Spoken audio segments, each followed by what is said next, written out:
Ladies and gentlemen, this is the new Audi Q6 and it looks fantastic. It's got everything you can think of when it comes to luxury, when it comes to the technology in there. They've improved the range as well, better battery technology. It's built on a new premium platform electric, and honestly, it's just packing a punch. There's so much that I love about this car so far. The only thing that's not loving this car is potentially my bank account. Let's talk about it. Starting with the design, let's talk about the front of the car. So as you can see, the light here is split into two. So this top half here, you can change the light signature. You have up to 8 options in the settings when we get in the car, which I'll show you guys as well. And then we move a bit lower here. It's very bold. It's got this nice black contrast, so piano black contrast to the rest of the car. This is the Ascari blue color, which I kind of like this color. It kind of works well with the black detailing all around the car as well. And then we have this area here that does nothing really. There's no air curtain or anything like that, so that's kind of fake. That doesn't go through to anything. And then moving on to the grille area, there's no grille here because this is an electric car. We got this inverted design. We got the new logo there. e-tron's written on here as well. We got this singular frame grille design. I think it looks fantastic, especially with this little black detailing in there again. Just adds to the look of the car, just adds to the effect that it gives in terms of the prominent stance and just the bold look when you see this in your head mirror. I love this front splitter as well. The ADAS system is housed all around here, loads of scanners and camera and all that kind of stuff. It's all here for you to keep you safe on the road. But all in all, I think the front of the car looks really good. And then when we move higher to the bonnet area, it's got this subtle crease, the leading line that leads all the way to the front of the car, which looks absolutely fantastic as well. I think all in all, I think they've done a great job at designing this car without alienating the Audi fans, you know, the Audi fan base who loves the design of Audi. And it looks subtle yet classy and also luxurious looking. I think 10 out of 10 on the design. Over on the side, we have 21-inch option alloys on here. So it comes with this particular edition that we've got here. I love the rim design as well. It looks fantastic. And we have a very short overhang on the front and on the back as well. This is in fact a very long vehicle. It's a long wheelbase car with short overhangs, as you can see there. It looks fantastic. The back alloys or the tires are wider than the front, which should affect the handling of the car in a positive way. And then if we look just below here, we've got this slat that goes all around all the way from the front to the back, this black area, finished in piano black with e-tron logo on there as well. Just adds to the design of the car in the sense of it makes it look a bit more compact, even though it's not a compact vehicle. In fact, this is actually quite tall. If you see me, I'm 5'11". It's almost the same height as I am, as you can see there. And also it's a bit wider as well. And we have this Audi Q6 e-tron logo written on this B pillar, so you know exactly which one you're driving if you ever happen to see this from the side view maybe. But pretty much, the side view looks really good, nice stance to it. It looks very bold, it looks very sharp, and I really like the design on the side as well. Let me know what you guys think in the comments below. Before we talk about the back of the car, one bit that I love as well is this shoulder. It's got this bold look, this, you know, hinged look on the back as well. It gives it that sporty look and sporty character. And also on either side, you have your charging ports as well, which is electronically controlled. So when you push it, it pops out electronically. It's very slow. I'm not a big fan of it, but it adds to the luxury elements of what this car is all about. And then we move further to the back of the car. We can see the tail lights there, which is also OLED.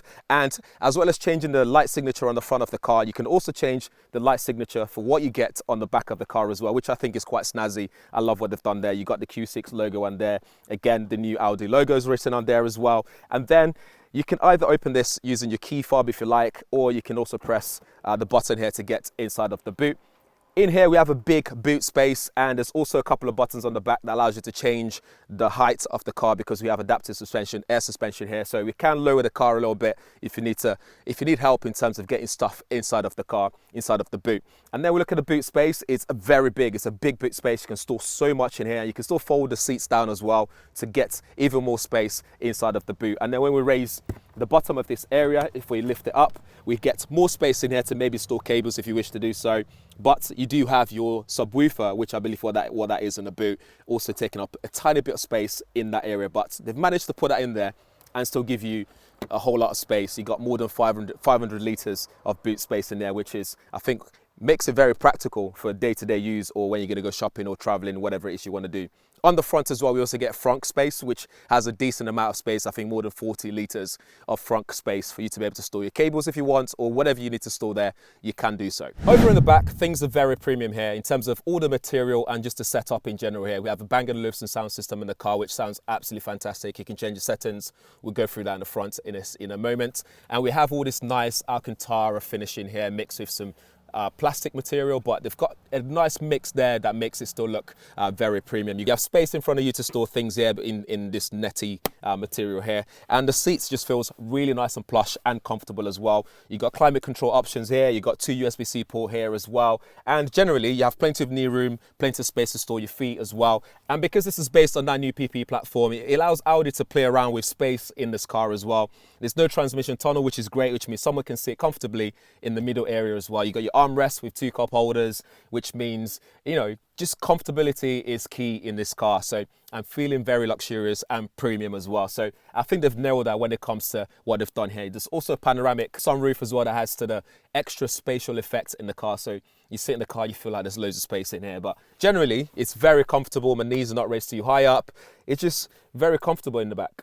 Over in the front, things are very luxurious here and very premium. There's plenty of technology right in the front cabin. For example, we have this 11.9 instrument cluster, your virtual cockpit. There's another passenger 10.9-inch display here, which they can control. I can't see while I'm driving, so it doesn't distract me. And you also have this 14.5-inch infotainment display, but the display itself just curves around the driver, so that way you're not distracted. At first, when I looked at this, I thought, well, why is that there? And it looks a bit separate from the driver. But once you start driving, and you sat in your driving position, you start to notice that actually this is very driver focused, and I love the curvature of it. And it just makes it easy as well to reach the display whilst you're driving. So if you need to quickly tap something or change something, you can quickly do that without having to overstretch your fingers or your arm and be distracted whilst you're driving. You have head-up display with augmented reality in this one, which means you get those arrows that point, and they are very interactive in the sense of they keep track of how you're moving. So as you're getting closer, it changes the arrow numbers, and the speedometer on there changes as well in terms of the speed limit signs change and moves. I love the little animation.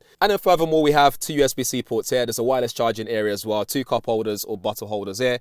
You got your gear shifter there, you got your parking stuff, volume controls there, start-stop buttons there as well. And then underneath here, we have more space here to store things, so you can store more in here. So there's plenty of space here to store all kind of different things that you want to do. On the door cabin, the material is nice as well. I love all the controls being on the door handle, so you can control the seats, the mirrors, the light, etc. is all on there. The seats are electronically controlled as well. You got seat massage function, and the steering is also electronically controlled. There's a little toggle here to move it up and down, backwards and forwards if you need to do so. We also have your paddle shift to control the level of energy recuperation. You can one pedal drive in here, and it feels really good because you can actually drive and just sit down and be comfortable just using one foot up and down as you wish to do so. And then over here we have this tray cup thing, so you can store your coins or maybe cigarette stuff, I don't know.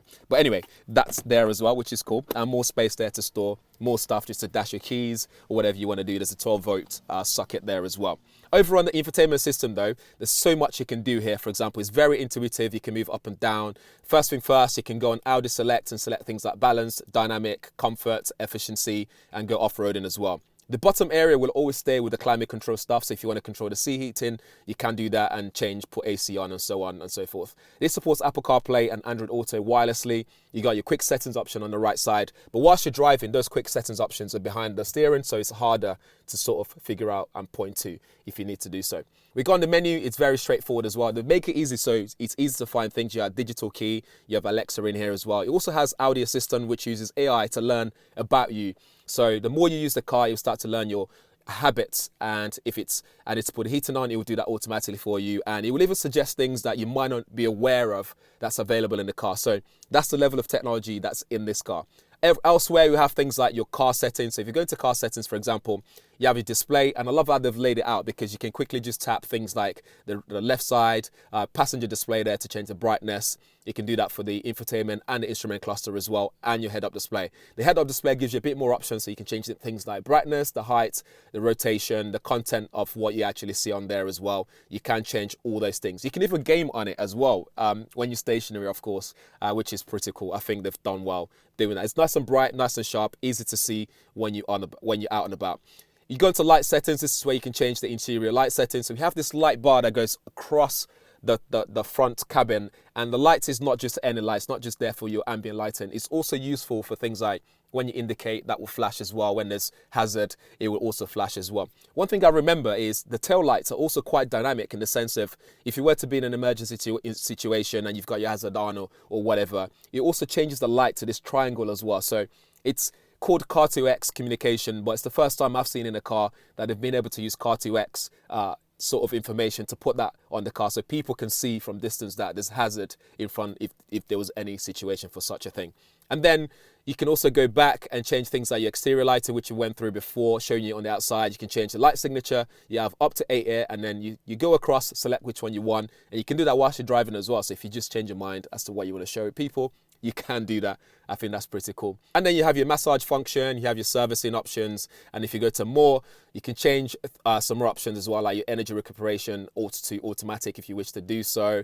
You got your air suspension stuff for towing and trailer options and so on and so forth. So loads of options there to change things. If we go back out and then go into our settings, this is where you can change that Audi Assistant stuff. So if you go in there, you can change how it works, you know, proactivity, routines, and so on and so forth. And then in sound settings, you can change all the sound options, including the headrest speaker. You can change all that stuff as well. So your voice prompts when it comes to your satellite navigation, that will change accordingly. You got B&O sound system in there, which I already mentioned. Sounds absolutely great.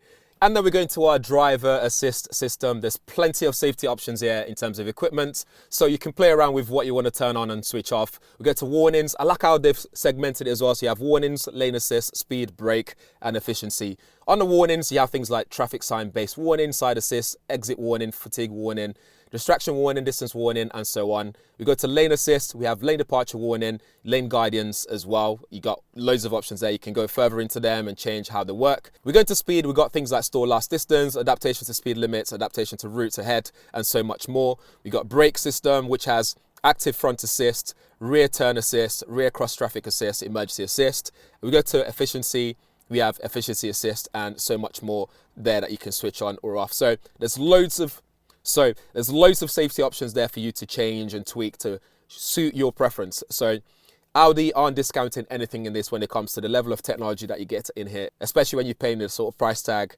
that comes with this car. We go back out to our main menu, so you have things like charging options as well, which you can look at, opening your charging flat, for example, fast charging options, and so on and so forth, and so many things you can do there. We move to the virtual cockpit. Here you can change the view as well. So depending on which view you've got buttons on the steering to change either side in terms of what you see and the level of view that you see as well, which is pretty cool. I think they've done well, keeping that very simple, but yet gives you all the information that you need and make it easy to control whilst you're driving. One thing I do love as well is they've made it so that it's actually, you press to actually activate things. So when you're driving, it doesn't mean that you're going to start pressing things by accident, which is very important. You don't want to start faffing around with all this stuff whilst you're driving.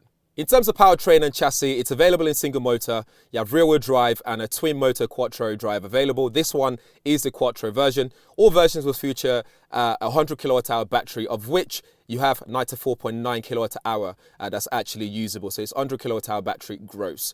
You then have different versions, so powertrain options available. So you have your Q6 SUV e-tron Performance. This one will give you a range of up to 392 miles on a single charge, and it will give you 326 PS. So you have electric motor on the rear axle for that one. And then we have the e-tron Quattro, Q6 e-tron Quattro.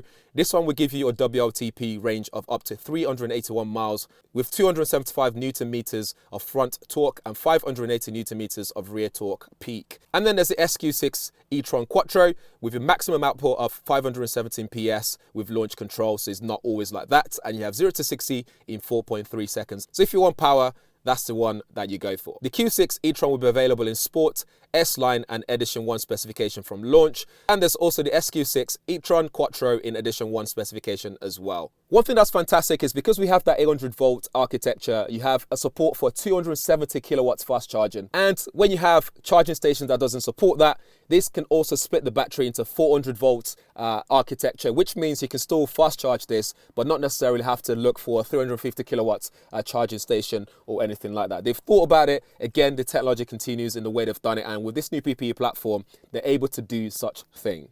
More on the technical front, so the Performance Sports, the Performance S-Line and the Performance Edition 1 will give you 0 to 62 in 6.6 seconds. And you have also top speed of 130 miles per hour. And pricing starts from £63,475. And then we have the Quattro Sports, Quattro S-Line, Quattro Edition 1. So you have 275 Newton meters up front and 580 Newton meters in the rear.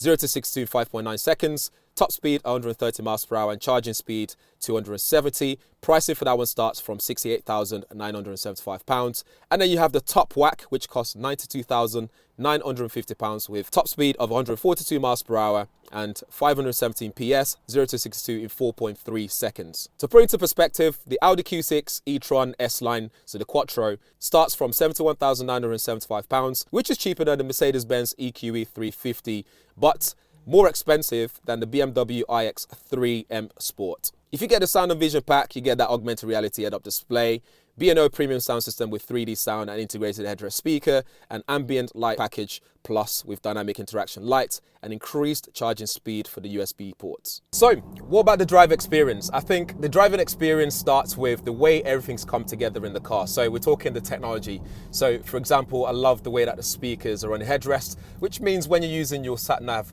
it tells you where you need to do your next instructions, and it's just nice and immersive. It feels like spatial audio, so if you've used your AirPods Pro or AirPods Pro Max, you know exactly what I'm talking about here. I love the way that the screen is within reach, so it's easy to tap things if you need to do so. Visibility is great in terms of being able to look around, and the pillars aren't blocking you. I can see through the mirrors very clearly. There's no issues there at all. Two areas for me: comfort first. With that air suspension, things feels very comfortable. Although I'm driving in Norway where the roads are nice and comfortable anyway, there's hardly any speed bumps or anything like that. But regardless, it feels very sturdy on the road. It feels pretty much well planted on the road, which is fantastic.